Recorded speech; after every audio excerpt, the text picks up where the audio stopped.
नमस्कार दोस्तों, आज की इस वीडियो में हम पढ़ेंगे वास्तविक संख्याएं, जिसको इंग्लिश में रियल नंबर्स कहते हैं। तो ये वीडियो है वास्तविक संख्याएं का पार्ट 1। चलिए देखते हैं पार्ट 1 में हम क्या पढ़ेंगे। यूक्लिड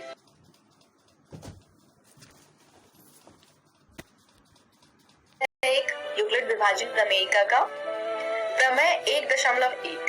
यूक्लिड विभाजन प्रमेय, दो धनात्मक पूर्णांक a और b दिए रहने पर ऐसी अद्वितीय पूर्ण संख्याएं q और r विद्यमान है कि a बराबर bq जमा r हो, जहां पर r 0 से बड़ा या बराबर है तथा r b से छोटा है।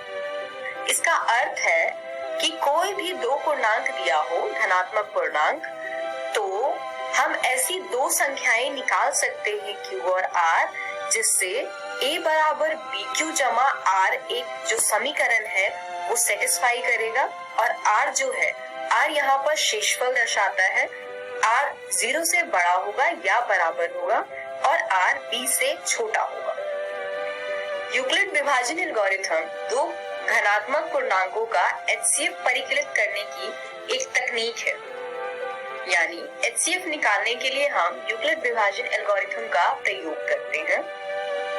आपको याद होगा कि दो धनात्मक पूर्णांक A और B का HCF सबसे बड़ा धनात्मक पूर्णांक D है, जो A और B दोनों को विभाजित करता है। मतलब HCF, जिसको हम इंग्लिश में हाईएस्ट कॉमन फैक्टर कहते हैं, वो दो संख्याओं का वो सबसे बड़ा धनात्मक पूर्णांक होता है जो दोनों ही संख्याओं को पूर्ण रूप से विभाजित करता है। दो धनात्मक पूर्णांकों, मान लीजिए C और D, जहां C D से बड़ा है, का HCF प्राप्त करने के लिए नीचे दिए हुए चरणों का अनुसरण कीजिए। यानी ये वो सारे स्टेप्स हैं, वो चरण हैं जिनका हम प्रयोग करते हैं दो धनात्मक पूर्णांकों का HCF निकालने के लिए। स्टेप 1, C और D के लिए यूक्लिड विभाजन प्रमेयिका का प्रयोग कीजिए। इसीलिए हम इससे Q और R ज्ञात कर सकते हैं कि C बराबर DQ जमा R हो, जहां C दोनों संख्याओं में से बड़ी संख्या है, बराबर D छोटी संख्या, Q भाजक जमा R शेषफल। जो शेषफल है वो 0 से बड़ा या बराबर होगा तथा ये शेषफल D से छोटा होगा। चरण 2 यानी स्टेप 2, यदि R 0 के बराबर है, यहाँ पे हमारे पास दो केसेस आते हैं, या R 0 के बराबर होगा या R 0 से बड़ा होगा। तो यदि R 0 के बराबर है तब D पूर्णांकों C और D का HCF है और यहीं पे हमारा हल प्राप्त हो जाएगा। दूसरा केस, यदि R 0 के बराबर नहीं है तो D और R के लिए यूक्लिड विभाजन प्रमेयिका का फिर से प्रयोग कीजिए। स्टेप 3, इस प्रक्रिया को तब तक जारी रखिए जब तक शेषफल 0 ना प्राप्त हो जाए। इसी स्थिति में प्राप्त भाजक ही वांछित HCF होगा। चलिए एक प्रश्न देखते हैं। 4052 और 12576 का HCF यूक्लिड विभाजन एल्गोरिथम का प्रयोग करके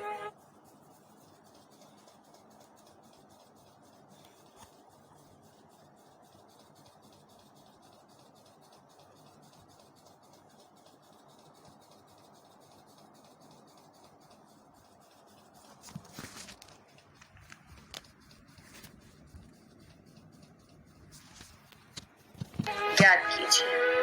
हल, पहला चरण, यहाँ पे 12576 बड़ा है 4052 से, तो हम 12576 और 4052 पर यूक्लिड विभाजन प्रमेयिका का प्रयोग करेंगे और हमें प्राप्त होगा 12576 बराबर 4052।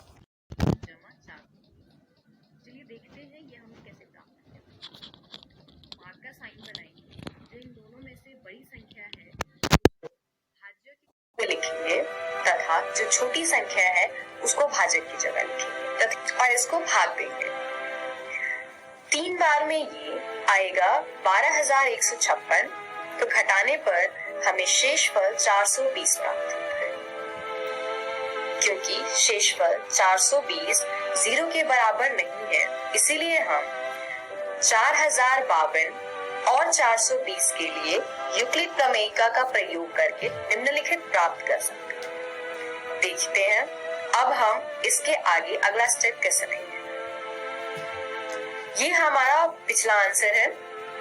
दूसरा हम भाग का साइन फिर से बनाएंगे तथा 4052 जो कि पिछले स्टेप पर भाजक था उसको हम भाज्य की तरह यहाँ लिखेंगे तथा 420 जो पिछले स्टेप में शेषफल था उसको हम भाजक के रूप में लिखेंगे। तो हर बार हमें ये इसी प्रकार करना है, भाजक को भाज्य की तरह लिखना है तथा शेषफल को भाजक की तरह लिखना है।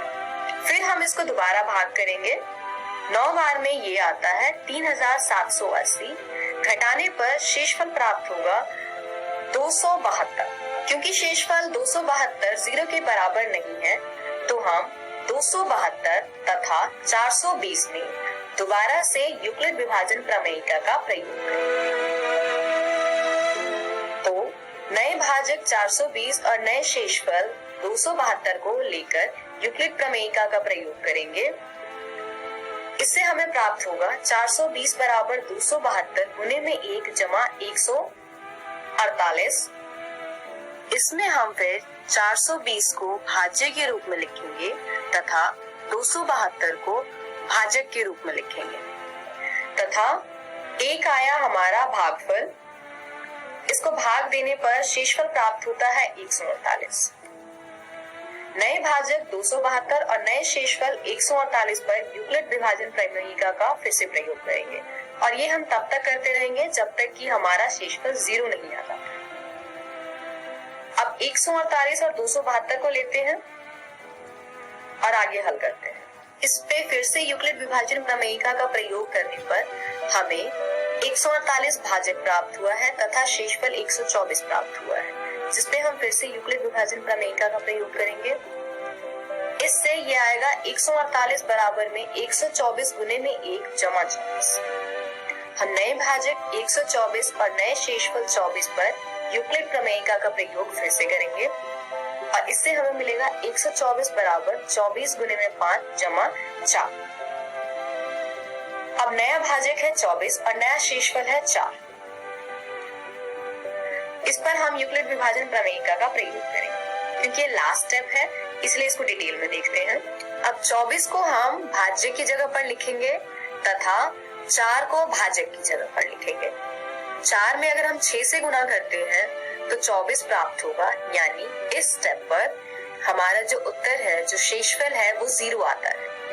क्योंकि अब शेषफल 0 के बराबर आ चुका है, तो इस स्टेप पे जो हमारा भाजक है यानी कि 4, वो इस प्रश्न का उत्तर है, यानी 4052 तथा 12576 का HCF 4 है।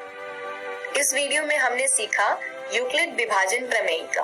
अगली वीडियो में हम देखेंगे अंकगणित की आधारभूत प्रमेय।